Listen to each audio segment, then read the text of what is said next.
Jody Avirgan here. I'm glad you're enjoying 30 for 30 podcast, part of a special collection of sports audio documentaries from ESPN Films. We're finding the best sports stories for you right now. And to do that, we're behind the wheel of the Mini Countryman, the biggest mini yet. Please proceed to the highlighted route. To find great sports stories, you have to get out into the world and follow your instincts. That's where the Mini Countryman's all-wheel drive comes in handy. With all four, we can chase down a story in the city, the country, and most places in between.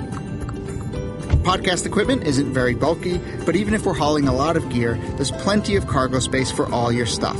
And if a few of our producers tag along, no problem. The Mini Countryman comfortably seats 5 adults.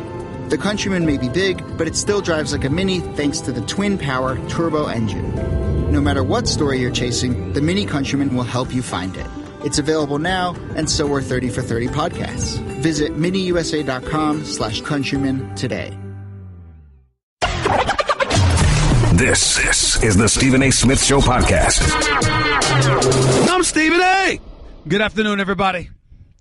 Welcome to the latest edition of the Stephen A. Smith Show, coming at you as I love to do every weekday over the airwaves of ESPN Radio. That's 98.7 FM New York City. That's 710 ESPN LA. And, of course, nationwide over the airwaves of ESPN Radio. That's Sirius XM style, Channel 80.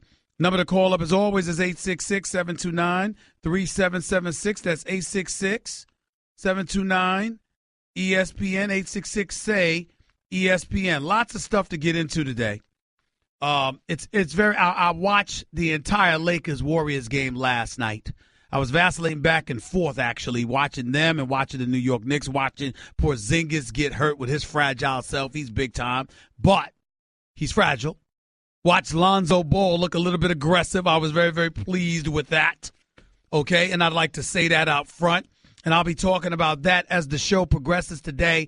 But I wanted to get back in to Eli Manning. And it wasn't just because Phillip Rivers came to his defense, speaking up on his behalf, talking about how respected and revered he is throughout NFL circles in the aftermath of the Giants electing to bench him in favor of Eli Manning. 210 consecutive starts coming to an unceremonious end. 2-9 the Giants are on this season. It does.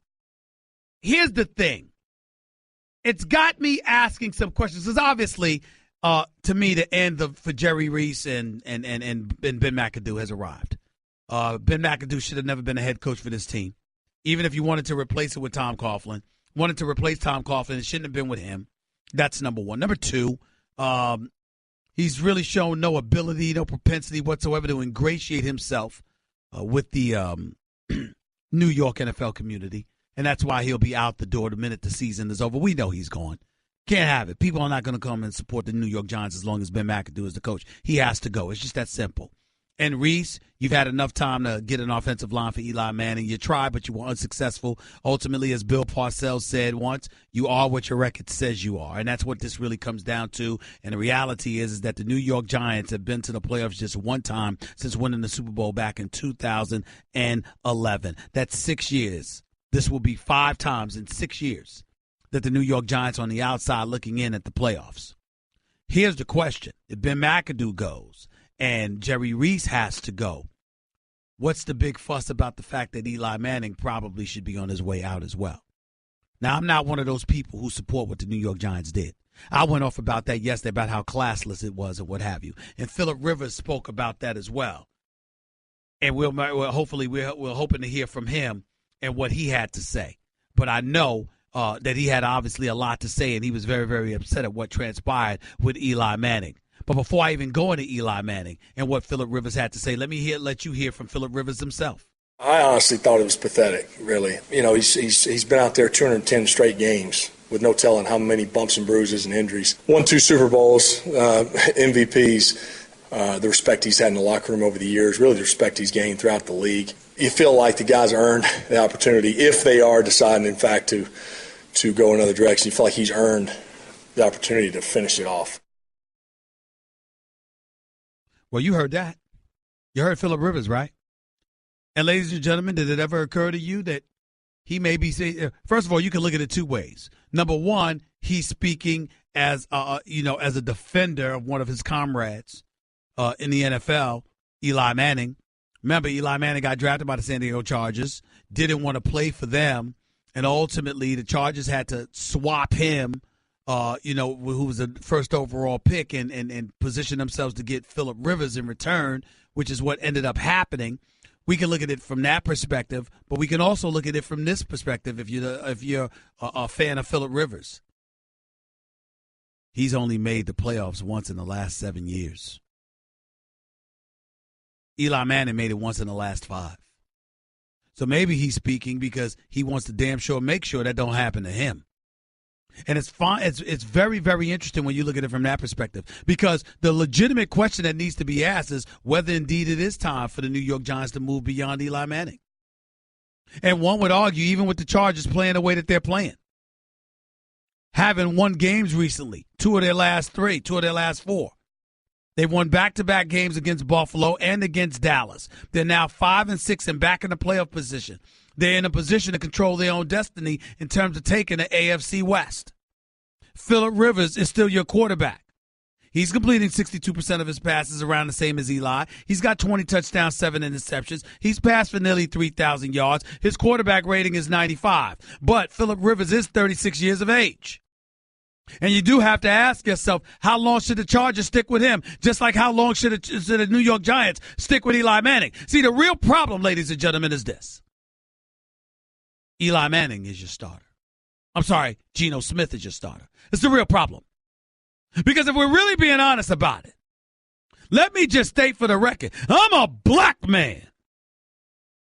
And I got a problem with this dude being the first African-American quarterback that's going to be starting for the New York Giants in its history. I mean, you could do better. Let's just call it what it is. I mean, it's so bad right now that Jadakiss and Fabulous came on, the rap artist, the hip-hop artist, Jadakiss and Fabulous, came on First Take this morning just to reiterate those comments. And they're brothers. But you can't support benching Eli Manning for Geno Smith. You want to go the direction of Davis Webb because you want to find out what he is and what he has before you make a decision as to whether or not you should move beyond Eli. That kind of makes sense. But to go the direction of Geno Smith when he has already played and performed and has been booed and excoriated by the same local fan base. It ain't like he stunk up the joint in Denver or L.A. or Charlotte, meaning Carolina, or somebody like that. Oh, no, Geno Smith stunk up the joint in New York City.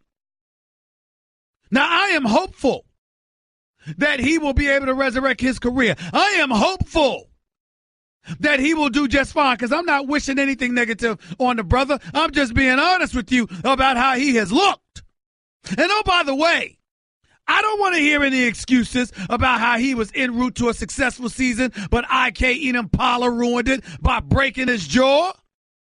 You owed the brother money. He's a 250-pound linebacker. And not only did you not pay him back, but you got in his face and basically said, what the hell you going to do about the fact that I'm not going to pay you the money that I owe you for a trip I was supposed to make to speak at your camp? I didn't show up after having you booked the trip, and then I'm going to talk mess about you. And then he japped you. Well, ladies and gentlemen, whose fault is that? That ain't Todd Bowles' fault. That ain't McCagnon's fault. That ain't anybody on the New York Jets' fault but Geno Smith. So when I see the reporter extraordinaire that is Josina Anderson on ESPN yesterday, who covers the NFL just as well as anybody in this day and age, when I see her coming to the defense of Geno Smith talking about fairness, well, I got to go with my boy Jeff in L.A., my man Jeff Brown, who lives in L.A., who I've known since high school, with his classic line, fair is a place where they judge pigs. It does not exist. I want to hear about what's fair in terms of judging Geno Smith. You had your moment. You stunk up the joint. New York has every right to say, oh, hell no. Not this dude if you're going to bitch Eli Manning. Not this dude. New Yorkers have every right to say that. Period. But others might feel like, hey, it's time to move beyond Eli. And my point is, if you feel it's time to move beyond Eli, can't you say the same things about Phillip Rivers? I'm just wondering. 866-729-ESPN. That's 866-SAY-ESPN. Your phone calls and more in a minute. Plus, I want to get into how the NFL is committing $89 million over 7 years to partner with players on a plan to address social issues. And how some players are still unhappy with that. Unbelievable. Just unbelievable. Want to be a part of the show? Hit Stephen A. up weekdays from 1 to 3 Eastern at 866-729-3776. Hey girl, have you done something new with your scales? Using new moisturizer? Nice. It really brings out the hazel in your eyes. Oh, hold on. Are you using whitening strips too? Your fangs look good, girl. Really good. A really charming snake charmer? Surprising. What's not surprising? How much you could save by switching to Geico. Wait, what? Have you been doing Pilates too? Geico. 15 minutes could save you 15% or more. You're listening to the Stephen A. Smith Show podcast. Before I get to the phone calls, I want to say this. I'm very, very pleased on a couple of fronts. If you are a New York Knicks fan, the fact that Porzingis had his ankle twisted even though the test came back negative, no breakage, that was a nasty, when he got his ankle stepped on and had to be removed from the game. Knicks still blew out Miami. That's a very good thing. I'm happy about that. Because it's showing, and listen, and they lost their last 3 games before last night. Enes Kanter didn't play. Enes Kanter comes back. He drops 22. They win.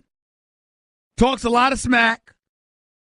Feels it's his job to come across the way that he comes across. Damn it, it's working for him. Let's go with it. I ain't gonna sweat. I'm not gonna sweat it. If it works for him, so be it. All good. Let me get to the Lakers. Because there's a few things that I saw last night that I think are important to mention. First of all, my God, Steph Curry is just so special. I mean, ladies and gentlemen, just so you know, I love that song, I Love L.A., because I do love L.A. Palm trees, sunshine. Let's just say the scenery, without me getting too specific, is just spectacular. And I love being out there. I'm depressed whenever I'm not out there. Like right now. So let me be very, very clear. Having said all of that, okay, I was born and raised a New Yorker. New York will always be in my heart. And when I think about the fact that the New York Knicks were 1 pick away from drafting Steph Curry, because that's exactly what Mike D'Antoni would have done. If the Knicks had the 7th pick instead of the 8th pick back in 2008, all right, they would have grabbed Steph Curry. Instead, they ended up with Jordan Hill. I mean, I just get depressed just thinking about it. It breaks my heart. Because I think this dude is the greatest shooter I've ever seen in my life. Steph Curry, I'm just not concerned. I mean, who didn't know that once the game went to overtime last night between the Lakers and the Golden State Warriors that Steph Curry wasn't going to do what he did? Who didn't know that? Rocky all night long comes out and hits 3 threes, scores 13 points in overtime. Golden State Warriors win. And by the way, Mr. Kevin Durant, quiet yet efficient as ever, 29 points, 12 of 25 shooting. I mean, this dude is on another level. And then we got to take into account what we saw from the Lakers. I must confess, I was very proud of Lonzo Ball last night. I was very proud. I thought he was aggressive, particularly in that second half. Actually, when you know it's bad when the crowd is screaming at you to shoot, and you pass up not 1 3-pointer, but 2 3-pointers, you're wide open, you won't shoot. The crowd is just looking at you like, what the hell is wrong with you? But then ultimately, He launched a couple of threes and made them. Made two in a row. Almost, I was like Fred Sanford. From Sanford to St. Elizabeth, I'm coming up to join you on it. I couldn't believe it. So I was very proud of him. But you know who I'm growing increasingly impressed with? Brandon Ingram. Former number 2 overall pick himself, finished with 32 last night, going up against Kevin Durant. Too damn skinny. Needs to get in the weight room. It's about all. Don't get me wrong, he needs to improve his jump shot, or no question about it. But his athleticism and his go-get-it mentality, I saw that last night. I really, really did. I saw that last night. And I got to tell you something right now. I was very impressed. Got to make those free throws in overtime. Got to make things happen. But Brandon Ingram, he's growing on me. Julius Randle coming off the bench, finishing with 20 points on 9 of 13 shooting, a plus 11 with him on the floor. He's growing on me. They didn't even have Kuzma last night, and they pushed this game into overtime. The Golden State Warriors are just too explosive, y'all. They score in bunches. In the blink of an eye. It's not that they could come back from a 20-point deficit. They do it before you blink. I watched them against the Philadelphia 76ers a week ago, and I saw a team that was down 23 points, 24 points. Ladies and gentlemen, they outscored the Sixers 47-14 in the third quarter. Just like that. It's unreal to watch this team, to watch how they could just explode. From Durant, and listen, Klay Thompson is your third option. Do you understand that Klay Thompson, the son of our colleague here at 710 ESPN LA, Michael Thompson, do y'all understand when y'all are watching them? Are you ready for this, Nuno? Are you ready for this, Jonathan and Kat? Do y'all understand that Klay Thompson may end up going in the Hall of Fame?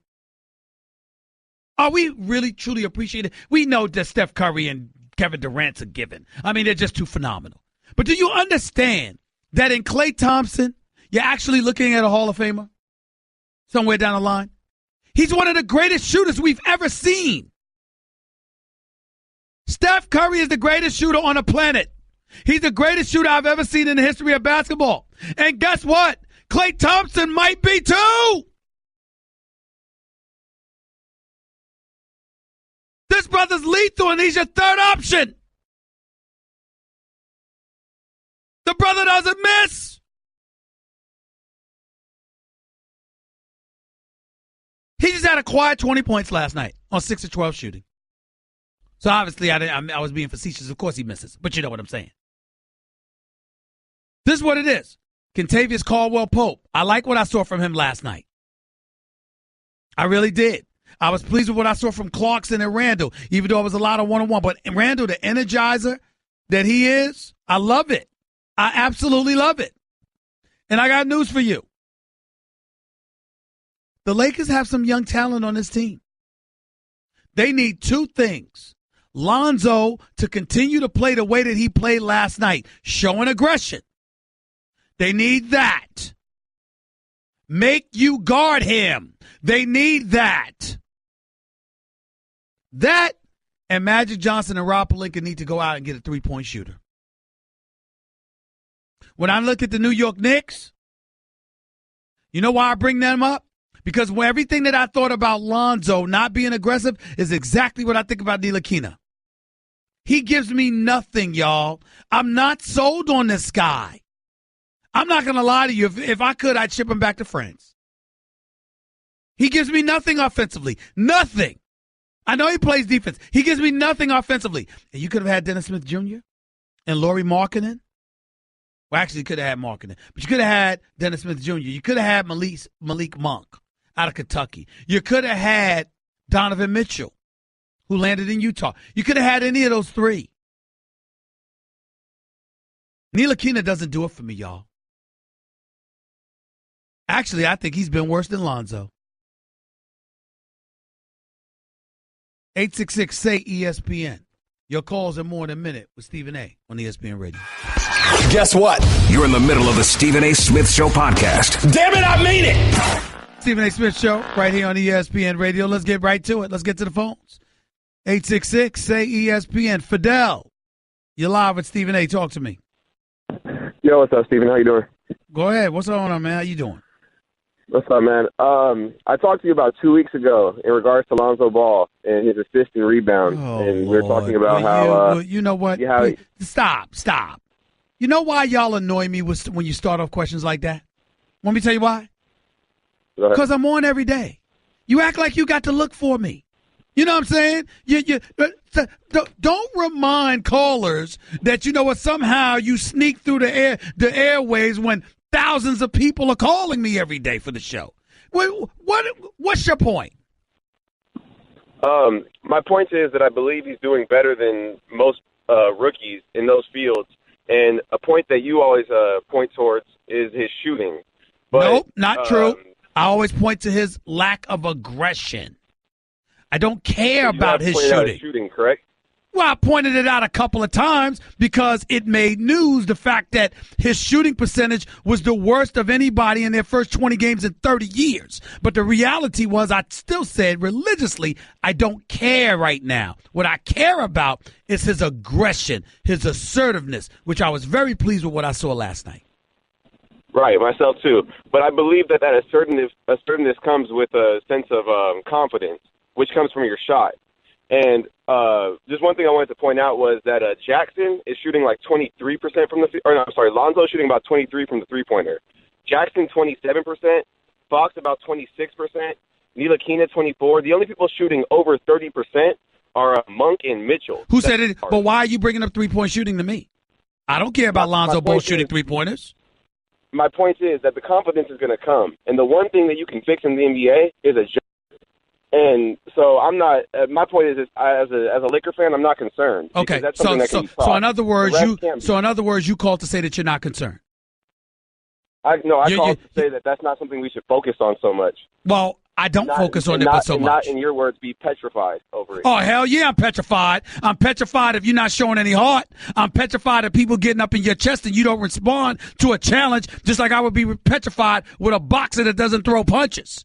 I want to see you aggressive. I want to see you going after it. I want to see you hungry to show that you're worthy of being a number 2 overall pick instead of looking like you in cruise control half the time. That's important to me. That's my preference. I want a rough rider, just like when Meta World Peace, before he became Meta World Peace, was on a team. I said I wanted somebody that's ready to beat up teammates if they ain't playing hard in practice and they ain't ready to fight. I like that. Everybody got their preference. I have mine. Goodbye. Ken in L.A., you're live at Stephen A. What's up? How you doing? First-time caller, man. Go ahead. I totally agree with you. That's my only thing with Alonzo Ball, and he did the same thing last night. He didn't put the ball up once in the fourth quarter, man. He didn't score nothing when it was crunch time. He just gave up the ball no dog in him at all. So I totally agree with that. But my thing is, with this NFL players, Colin Kaepernick came on and he said he was protesting police brutality and social injustice. I haven't heard anything about the police brutality, and that money is not going to affect police brutality one bit. The only thing. Hold on, whoa. Let me just make sure that my audience knows what you're talking about. The NFL has agreed that over the next 7 years, they will contribute in excess of $89 million to worthy causes in an effort to address some of the issues pertaining to the African-American community. You have a player in Eric Reed that has distanced himself from the Players Coalition negotiating with the owners because he says the Malcolm Jenkins of the world, the Anquan Boldens of the world, that he's not on par with them. He's not on the same page as they are as it pertains to the negotiations with the owners. That's the subject. What specifically, sir, are you trying to say, Ken? I'm trying to say that Colin Kaepernick is the one who stepped up and brought this to the forefront. No one else said anything and would not have said anything. And no one has addressed police brutality. You know what? They want Colin Kaepernick, like Shannon Sharp said, they want the NFL's just those owners using their sway with these politicians and everything, like when they get these stadiums passed, well, I want you to put the pressure that these police departments around this country cannot shoot unarmed black men and women the way that they do. Whoa. Stop it. Who the hell hasn't put pressure on the police department in that regard? That's everywhere. That's number one. Number two, this is a sports show. Number three, and more importantly, let's be clear about something here. The fact of the matter is that when you're talking about the NFL aren't the individuals guilty of police brutality. The NFL isn't the individuals guilty of racial oppression. So in other words, with the reason why the NFL is relevant is because Colin Kaepernick, an NFL player, used the platform of being an NFL player during an NFL game, kneeling for the national anthem. Kneeling for the national anthem to bring attention to racial inequality, oppression, and police brutality. People weren't kneeling then. You didn't have a whole bunch of people that were kneeling then. They didn't band arms together and take a knee until President Donald Trump came out and called them a bunch of SOBs, which means it wasn't about supporting Colin Kaepernick. It was about coming to their own defense against the president they obviously have ill feelings about, who called them a bunch of SOBs. That's how the NFL owners really, really got involved. And the proof is in the pudding.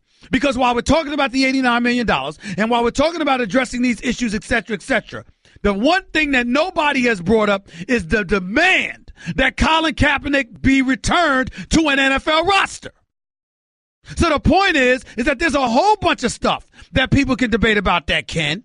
There's no way around that. And I don't want to hear about wanting folks to put pressure. Anybody that's black, any minority that's in this country that recognizes what has been transpiring between law enforcement officials, some of them, and various minority communities throughout this nation, have an obligation to mention it, to broach it, to discuss it, etc., which this show and many others have done.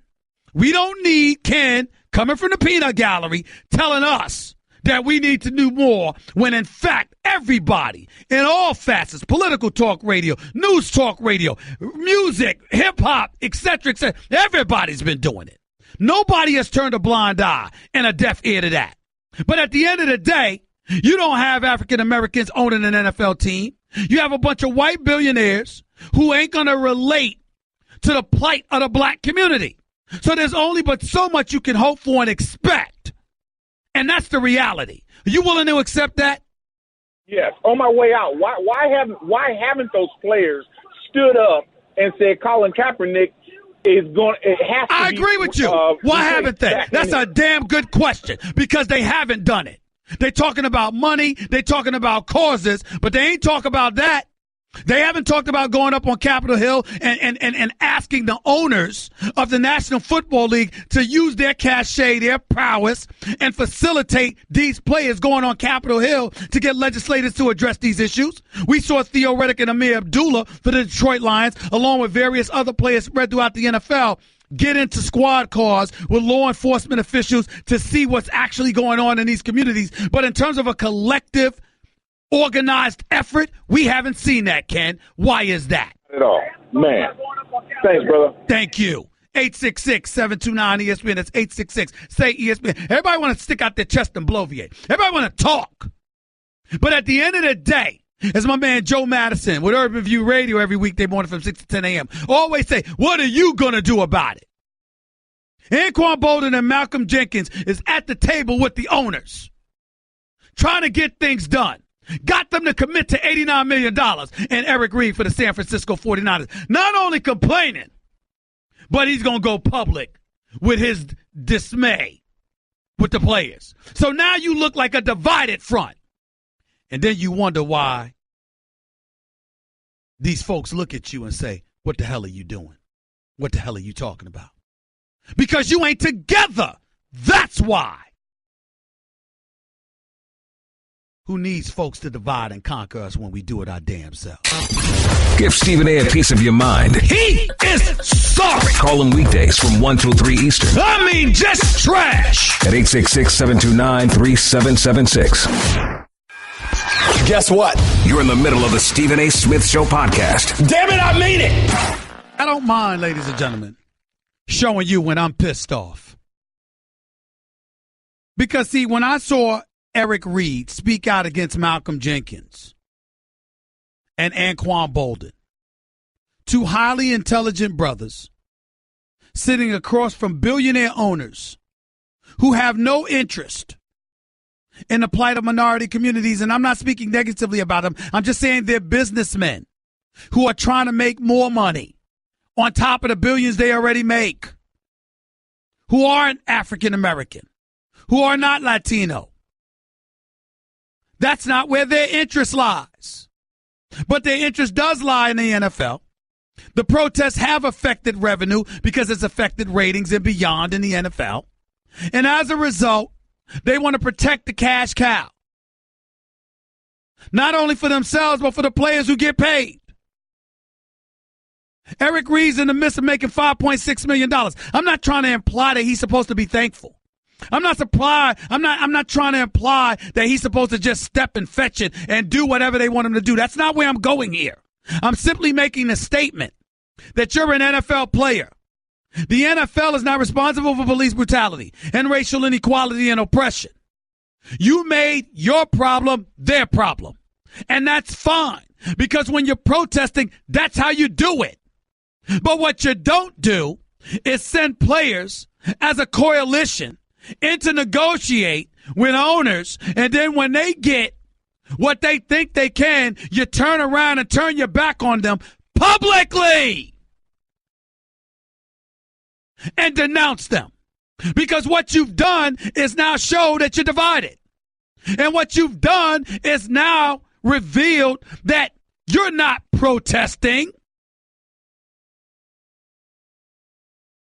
against those specific causes. You're protesting against the establishment. And the NFL is a part of the establishment. So because they are part of the establishment, now you've let them know you have a problem with them, which is an entirely different argument than what the protests were about, which means now you start all over, you're all over the place. You collectively bargain and negotiate this. The union should be first and they should be in the forefront of this. But now you don't have a unified voice. You look divided, discombobulated, disorganized, all because Eric Reed opened his mouth.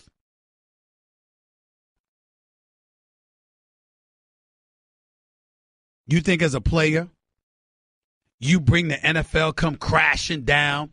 I'm sorry.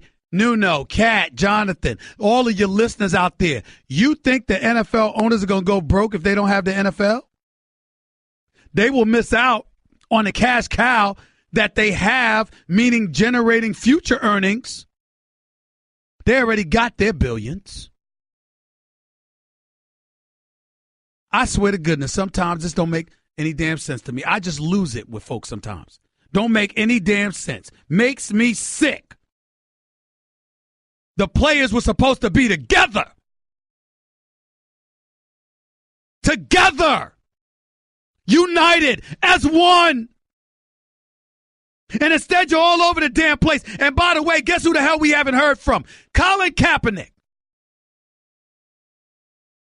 This ain't about him. This ain't about protesting for him. This ain't for him. But damn it, you would think if you instigated the process, you wouldn't disappear.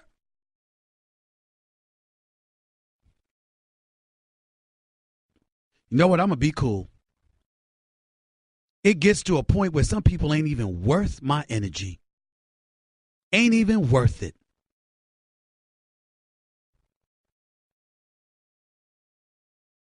All these folks want to sit up there and they want to talk. NFL is guilty of a lot of things, y'all. NFL ain't perfect. Roger Goodell ain't perfect. Bob McNair, the owner for the Houston Texans, who talked about the prisoners, you can't let the inmates run the prisons. When we know good and damn well he meant you can't let the inmates run the asylum. It was still inappropriate. It was still wrong for him to say. It was still denigrating. But we all know that's a phrase that's customarily used.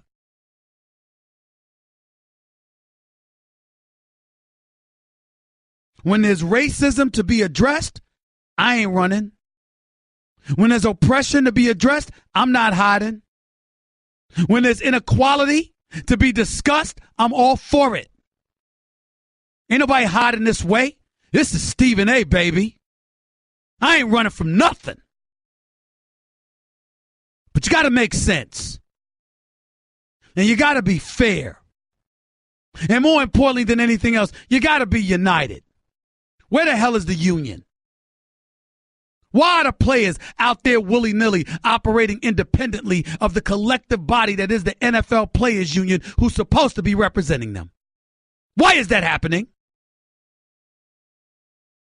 And how could you, Eric Reed, publicize your dissent that way against Malcolm Jenkins and Anquan Bolden? You should be ashamed of yourself, brother. And I got respect for Eric Reed, but not on this. You had no business publicizing that. And I'm going to say this again. Maybe I'm a fool. And I'll accept anybody who wants to call me that. It's fine. But here's the thing. I don't expect people who are not black, who are not poor, who are not a part of a desolate and disenfranchised community to be overly sensitive to those that are.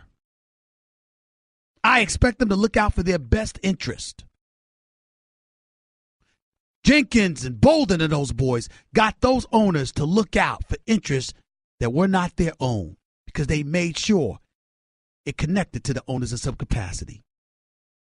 And they were doing just fine until Eric Reed opened his mouth publicly. Now you look divided again as black people. Congratulations. Hour number 2 up next. That's just a sample of what you'll hear on the Stephen A. Smith Show. Weekdays at 1 p.m. Eastern on Sirius XM Channel 80 and the ESPN app.